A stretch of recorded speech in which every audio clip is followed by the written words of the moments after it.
Mm, I see, I see. It's okay. Hi, Ralph.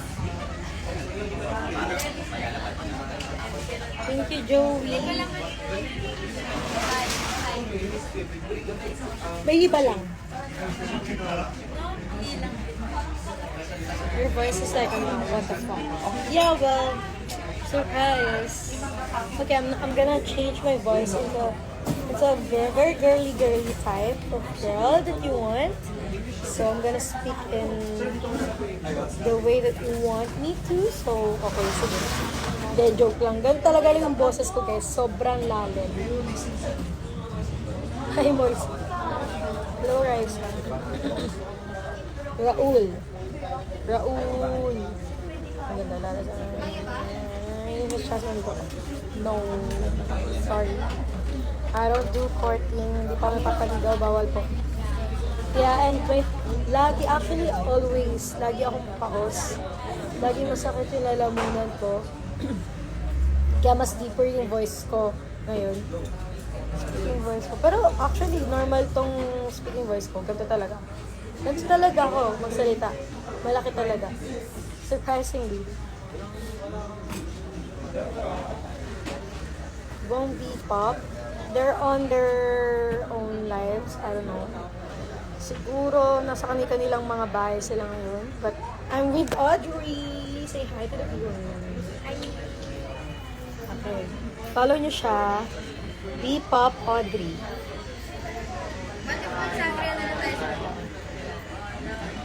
Oo nga, tara.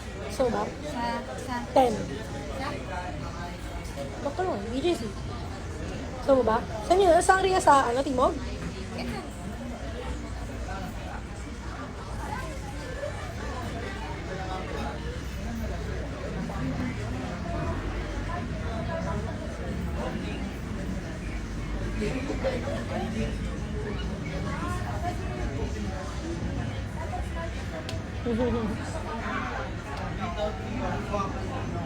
Hi, hello din daw, guys. B-Pop stands for what? Bulaga Pop, but it's gonna be changed after we debut. So, for now, B-Pop muna. I'm doing good, John Butlong. Hindi na siya Bulaga ngayon. It's tahan ng pinakamasaya na.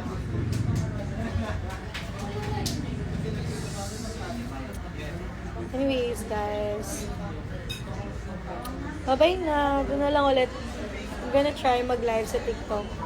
So, kung gusto nyo manood, doon na lang kayo. Lumipa. Hi, Chelsea. Okay, Gwen. Hi daw from Mary Jane. Welcome, Gwen. Ang alin? Why is it banned in your country? What country is this? Charot. Chelsea na lang. Okay, sige. Noted. Sa ano kaya eh? Pa-shoutout JR Trinidad. Hala, kilala mo si Kuya JR. Ba't kilala mo si Kuya JR? Pinsan ko po yan. Okay, para unique, Gwen na lang. Okay, sige. Thank you. Guys, lilipat ako sa TikTok.